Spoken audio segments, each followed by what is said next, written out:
10월 23일 금요일 예레미야 50장 33절부터 46절까지의 말씀입니다. 세상을 바라보는 관점에 따라 우연이 될 수도 있고 필연이 될 수도 있습니다. 역사가들은 바벨론이 아수르를, 페르시아가 바벨론을, 헬라가 페르시아를 멸망시키는 일련의 과정이 그저 그 당시 제국들의 역학관계로 이루어졌다고 여길 것입니다. 하지만 성경은 이것이 결코 인간이 주도한 역사라고 말하지 않습니다. 하나님의 백성을 바로 세우고 온 세상의 구원자를 보내시기 위한 하나님의 주권적 역사임을 분명하게 드러냅니다. 그 과정에서 드러나는 원칙은 하나님이 당신의 백성을 축복하는 자에게는 복을 주시고 대적하는 자들은 멸하신다는 것이지요. 믿음의 눈이 열릴 때 우리의 관점이 세상사에서 구속사로 옮겨집니다. 세상 역사를 주관하시는 분이 하나님이심을 깨닫고 믿게 됩니다. 그리고 말씀을 통하여 세계 역사를 이끌어 가시는 하나님의 섭리와 계획을 올바르게 통찰하고 그러한 통찰에 비추어 바르게 살아가는 것이 얼마나 중요한 일인지를 가르쳐 줍니다. 말씀이 이끄는 대로 순종하며 살아가십시다. 믿음의 눈이 열리면 이웃과 열방을 품에 안고 살아가는 마음 따뜻한 성도가 될 줄 믿습니다. 오늘도 그 따뜻한 마음으로 누군가의 위로자가 되시기를 예수님의 이름으로 축복합니다. 33절, 34절 말씀인데요. 함께 읽어보겠습니다. 만군의 여호와께서 이렇게 말씀하셨다. 이스라엘 자손과 유다 자손이 함께 억압당하고 있다. 그들을 사로잡은 사람들이 그들을 단단히 붙잡아 그들을 보내주기를 거부한다. 그러나 그들의 구원자는 강하다. 만군의 여호와가 그의 이름이다. 그가 그들의 소송을 적극적으로 변호해 그 땅에 안식을 주고 바벨론에 사는 사람들에게 불안을 줄 것이다. 아멘. 바벨론이 하나님의 심판을 받게 되는 이유가 먼저 서술되어 있습니다. 바벨론이 여호와 하나님의 심판을 받아 망하기 전에 바벨론에서 포로 생활을 하던 이스라엘 자손과 유다 자손이 함께 억압당하고 있었습니다. 그들을 포로로 잡아간 자들이 그들을 단단히 붙잡아 두고 보내주기를 거절했기 때문이지요. 하나님은 악하고 교만한 자에게는 벌을 주시고 약하고 의로운 자들은 보호해 주시는 하나님이십니다. 하나님은 약하고 가난한 자를 억압하고 학대하는 자들을 용납하지 않으시지요. 하나님은 고아와 과부의 하나님이시요 모든 멍에를 끊어주시는 분이기 때문입니다. 만군의 여호와 하나님은 이스라엘의 구원자이시기에 학대당하는 당신의 백성을 구원하시기 위해 대적과 싸우심으로 그들의 땅에 평화를 주실 것이요 바벨론 주민에게는 불안감을 안겨주실 것입니다. 이것은 바벨론의 멸망을 통해 하나님이 그 백성의 구원을 이루시겠다는 선언입니다. 34절에 구원자라고 하는 단어가 나오지요.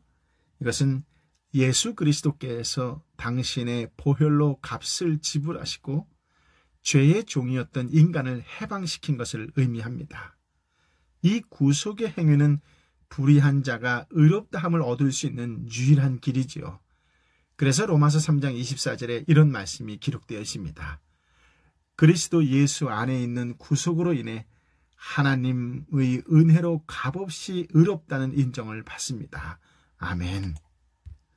35절부터 37절까지의 말씀을 함께 읽겠습니다. 여호와의 말이다. 칼이 갈대아 사람들 위에, 바벨론에 사는 사람들 위에, 그의 관료들과 현자들 위에, 그의 거짓 예언자들 위에 임하리니 그들이 어리석은 사람들이 될 것이다. 칼이 그의 용사들 위에 임하리니 그들이 두려움으로 가득 찰 것이다. 칼이 그들의 말들과 마차들과 그의 중앙에 있는 모든 이방 사람들 위에 임하리니 그들이 무기력해져 여자들같이 될 것이다. 칼이 그의 보물들 위에 임하리니 그것들이 약탈당할 것이다. 아멘. 하나님 하나님의 심판 앞에서는 바벨론이 자랑하던 그 모든 것, 그 어느 것도 무용지물일 뿐이지요. 하나님은 예레미야를 통해 칼과 가뭄에 의한 심판을 받게 되는 대상들을 먼저 열거합니다. 예레미야는 먼저 바벨론이 심판받고 파멸함으로 장차 통일 왕국을 이룰 이스라엘과 유다에게 하나님의 구원이 임한다는 사실을 강조하면서 바벨론에 임할 심판을 칼과 가뭄이라는 두 가지 재앙으로 설명을 합니다. 예레미야는 페르시아 군대, 즉 침략군을 상징하는 칼이 바벨론 주민을 칠 것이요, 바벨론의 관료들과 현자들, 곧 정치 지도자들과 종교 지도자들을 칠 것을 예언합니다. 심판의 칼은 또한 거짓 예언자 또는 점쟁이들을 칠 것입니다. 거짓 예언자들은, 점쟁이들은 나라의 멸망을 예언하기는커녕 그것을 막지도 못한 채 속수무책으로 당함으로써 그들의 어리석음을 온 천하에 드러낸다는 것이지요. 그 칼은 또한 바벨론의 용사들을 쳐서 그들을 두려움, 공포에 가득 차게 만들 것입니다. 끝으로 심판의 도구인 칼은 바벨론이 보유하고 있는 군대의 말과 마차들과 그들 중에 있는 이방인들, 즉 용병들과 무역업자들과 외국인 거주자들까지 칠 것입니다. 그들은 여인들처럼 무력하게 될 것입니다. 또한 칼은 바벨론의 모든 보물 창고까지 칠 것이요, 바벨론이 여러 나라를 정복하면서 약탈했던 그 보물들을 모두 약탈할 것입니다. 약탈을 일삼던 자들이 하나님의 칼 앞에서는 약탈을 당하는 자가 됩니다. 바벨론은 아마도 강력한 제국으로 영원히 남을 것으로 생각했을 것입니다. 하지만 그들은 하늘에서 쏟아지는 칼 앞에서 놀라고 무서워하는 것 외에는 할 수 있는 것이 아무것도 없었습니다.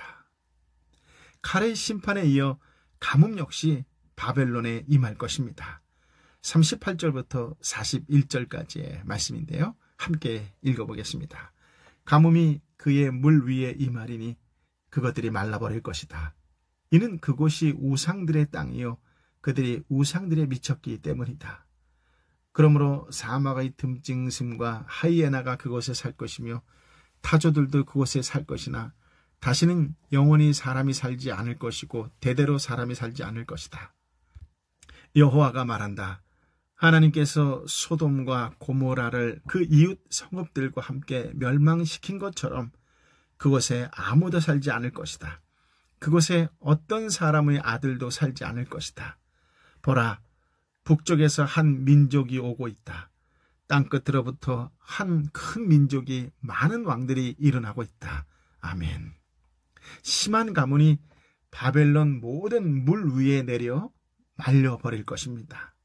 그 이유는 바벨론 땅이 조각한 우상들의 땅이요 사람들이 그 우상들에 미쳐 있기 때문입니다. 바벨론 백성은 주변 나라들을 점령하면서 자신들의 신에 대한 자부심이 대단했을 것입니다. 그래서 그 신을 더욱 열정적으로 섬겼을 것입니다. 이러한 행위는 결국 하나님의 진노를 자극함으로써 바벨론 멸망을 초래하게 됩니다. 이처럼 사람을 대상으로 하는 칼로 상징되는 전쟁과 가뭄으로 인한 자연재해가 바벨론에 임한 결과 바벨론 땅은 이제 더 이상 사람이 살 수 없고 각종 들짐승들이 가득한 곳으로 바뀌고 말 것입니다. 여호와 하나님께서는 소돔과 고모라와 그 주변 성읍을 뒤엎으셨듯이 바벨론을 강하게 치셔서 그것에 더 이상 사람이 살 수 없게 하실 것이기 때문입니다. 41절, 42절을 읽어볼까요? 보라, 북쪽에서 한 민족이 오고 있다. 땅 끝으로부터 한 민족이, 땅 끝으로부터 한 큰 민족이, 많은 왕들이 일어나고 있다. 그들은 활과 창을 잡고 있고 잔인하고 무자비하다. 그들의 소리는 바닷가 으르렁거린 것 같고 그들은 말을 타고서 군사처럼 대열을 하고 너를 공격하려고 한다. 바벨론의 딸아. 아멘. 심판의 도구로 선택된 칼, 즉 페르시아 침략군의 모습이 구체적으로 묘사되지요. 그 칼은 북쪽에서 오는 한 민족입니다. 한 민족은 큰 나라이며 여러 나라 왕이 가세한 연합군입니다. 즉 북쪽에서 오는 한 민족 페르시아 침략군은 조공을 바치는 봉신 국가들의 여러 왕을 충동질해 땅끝과도 같이 먼 곳에서 군대를 이끌고 올 것입니다. 그들은 활과 창으로 무장한 잔인하고 무자비한 자들입니다. 바다처럼 요란한 소리를 내면서 말을 타고 달려오되 전열을 갖춘 전사들처럼 딸 바벨론을 공격하러 옵니다. 하나님의 심판 도구인 그들에게 긍휼을 전혀 기대할 수 없는 그런 상황입니다. 43절, 44절인데요. 함께 읽어볼까요? 바벨론 왕이 그들에 대한 소식을 듣고는 그의 손이 축 늘어져 버렸다. 고통이, 해산하는 여인의 고통이 그를 사로잡았다. 보라, 무성한 초원을 향해 요단의 숲에서 올라오는 사자처럼 내가 순식간에 바벨론을 그들의 땅에서 쫓아낼 것이다.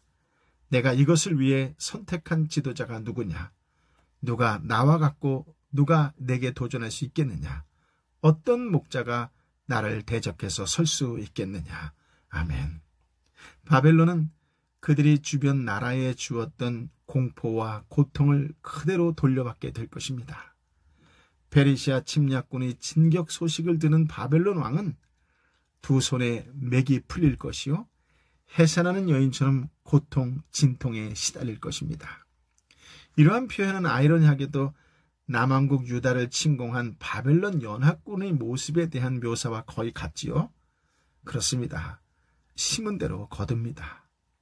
역사를 주관하시는 여호와 하나님에 의해 바벨론의 운명이 완전히 뒤바뀔 것을 보여주는 좋은 사례가 아닐 수 없습니다. 예레미야는 페르시아 침략군의 모습에 대해 다시금 자세히 설명합니다. 먹이를 순식간에 포획하는 사자처럼 페르시아 침략군도 바벨론 왕의 두려움에 사로잡혀 있는 그 순간에 바벨론을 신속하게 정복할 것이요. 그래서 그들을 그 땅에서 쫓아낼 것입니다. 바벨론의 대적 페르시아 침략군은 하나님이 세운 택한 자이므로 어느 누구도 거역하거나 도전하거나 대적할 수 없습니다. 바벨론도 한때 하나님의 심판을 위한 택한 자였지만 교만으로 인해 하나님의 백성에게 행한 학대와 우상 숭배로 인해 또 다른 하나님의 택한 자에 의해 멸망을 당하게 될 것입니다. 택함 받은 자에게 제일 중요한 것은 초심을 잃지 않는 것입니다. 은혜를 잃지 않는 것입니다. 처음 사랑을 잘 간직하는 것입니다. 그러나 사람은 하나를 더 가지면 웬일인지 감사와 은혜를 하나 더 잊고 잊어버리게 됩니다. 그래서 초심을, 처음 사랑을 잃지 않는다는 것이 참으로 중요합니다. 그러면 성장도 성숙도 그만큼 더 더뎌질 것입니다. 어느 순간 이스라엘이 되고 유다가 되고 바벨론이 될 것입니다. 이것이 초심을 잃은 자의 모습이요, 은혜를 잃은 자의 모습이요, 처음 사랑을 잃은 자의 모습이지요. 그래서 성경은 우리의 마음을 새롭게 하라고 말씀하고 있는 것입니다. 그렇습니다. 오직 말씀과 성령만이 우리의 심령을 새롭게 할 수 있습니다. 분별하고 구별된 백성으로 살아갈 수 있습니다. 그러므로 오늘도 그 어느 때보다도 더욱 말씀 가운데 거하십시다. 성령의 인도하심에 순종합시다. 날마다 새로워지고 한큼 더 성숙되어가는 그런 성도가 되시기를 예수님의 이름으로 축복합니다. 45절 46절인데요. 그러므로 바벨론에 대해 세우신 여호와의 계획과 갈대아 사람들의 땅에 대한 그분의 뜻을 들으라. 양떼의 어린 것들까지 끌려갈 것이니 그들의 목초지가 반드시 황폐하게 될 것이다. 바벨론이 사로잡히는 소리에 땅이 흔들릴 것이다. 바벨론의 부르짖는 소리가 민족들 사이에 울릴 것이다. 아멘. 마지막으로 예레미야는 유다 사람들에게 바벨론에 대한 하나님의 계획과 갈대아 사람들의 땅에 대한 하나님의 뜻, 하나님의 생각을 들어보라고 말합니다. 하나님의 택한 자인 페르시아 침략군은 사람은 물론이고 양떼의 어린 것들까지 끌고 갈 것이고 바벨론의 목초지는 반드시 황폐하게 될 것입니다. 바벨론이 함락되고 약탈당하는 소리에 땅이 흔들릴 것이고 바벨론 사람들의 부르짖는 소리가 주변 모든 나라 사람들에게 들릴 것입니다. 하지만 이 선언은 유다 백성들에게는 회복에 대한 소망을 갖게 하지요. 왜냐하면 이 심판을 행하시는 하나님이 이스라엘의 강한 구원자이시기 때문입니다. 아멘. 믿는 자를 향한 하나님의 모든 약속은 성취될 것이고 악인을 향한 철저한 심판은 반드시 실행될 것입니다. 우리는 말씀을 성취하시는 하나님의 역사를 바라보며 말씀을 의탁하며 살아야 합니다. 말씀으로 세상을 창조하시고 구원을 완성하시는 하나님은 오늘도 우리 가운데 말씀으로 역사하고 계십니다. 성도는 말씀을 붙잡고 경건한 삶을 살아야 합니다. 말씀은 모든 두려움을 이기게 해주며 불가능을 가능케 해줍니다. 말씀을 의지할 때 현실을 뛰어넘는 믿음을 소유할 수 있습니다. 말씀의 성취자이신 하나님을 기억하며 오늘도 참된 성도의 삶을 살아가시길 예수님의 이름으로 축복합니다. 아멘. 아버지 하나님, 참으로 귀한 말씀, 참으로 능력의 말씀, 참으로 생명의 말씀을 우리에게 허락하여 주시니 감사합니다. 아버지 하나님, 이 시간도 내 삶과 내 삶의 모든 상황과 환경을 뛰어넘어 오직 만군의 여호와 하나님 한 분만을 의지하기를 간절히 원합니다. 나를 구원해 주시는 그 하나님, 그 예수 그리스도의 이름으로 부르짖으며 또 부르짖는 것은 오직 하나님만을 의지하고 하나님만을 믿고 하나님만을 따르겠습니다라고 선포하기를 원합니다. 하나님의 말씀은 1.1획도 틀리지 않고 그 말씀은 반드시 이루어졌다는 것이 성경의 증언이고 성경이 증언하는 것입니다. 아버지 하나님, 이 말씀을 붙들고 사는 자가 되게 하여 주옵소서. 어떤 상황 환경 속에서도 초심을 잃지 않고 뒷심을 갖고 끝까지 말씀에 따라 순종하는 자가 되게 하여 주옵소서. 은혜를 잃지 않는 자가 되길 원합니다. 처음 사랑 그대로 하나님 흔들리지 않고 주님을 바라보는 믿음의 사람이 되길 원합니다. 성령이여 도와주옵소서. 성령이여 임하여 주옵소서. 성령의 역사하심에 따라 순종하며 살아갈 수 있는 믿음의 사람이 되게 하여 주옵소서. 오늘도 말씀이 인도하심에 따라, 말씀이 알려주는 데 따라, 말씀을 깨닫는 데 따라 순종하길 원합니다. 하나님, 그렇게 살아갈 수 있는 성숙되어가고 한 걸음 더 성장되어가는 하나님의 사람, 성령의 사람, 예수의 사람이 되게 하여 주옵소서. 그래서 세상 속에 누군가를 위로하고 격려하고 일으켜 세우는 축복과 은혜와 구원의 통로의 삶이 되게 하여 주옵소서. 날씨가 쌀쌀해지지만 따스한 성령님과 함께 동행하며 그 성령의 말씀을 이웃에게 그대로 전할 줄 아는 그런 축복과 은혜와 구원의 통로의 삶이 나의 삶이라고 선포하며 그렇게 살아가는 하나님의 사람이 되게 하여 주옵소서. 오 성령이여 임하여 주옵소서. 육신의 연약함으로 지쳐있는 내 형제와 자매에게 임하여 주옵소서. 경제적으로 너무나 지쳐있는 내 사랑하는 형제와 자매에게 임하여 주옵소서.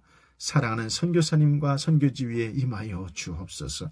이제는 길이요 진리요 생명 되신 우리 주님 예수 그리스도의 은혜와 아버지 하나님의 크신 사랑과 성령 하나님의 위로 역사 교통 충만하심이 주신 말씀에 따라 순종하며 살아가겠느라고 결단하고 결심하며 그렇게 세상 속에 살아가는 하나님의 사람들 한 사람 한 사람 머리 위에 저들이 함께 눈물로 기도하는 삼토와 일토와 교회와 또 열방의 선교사님과 선교지 위에 함께하여 주옵기를 간절히 축원하옵나이다. 아멘.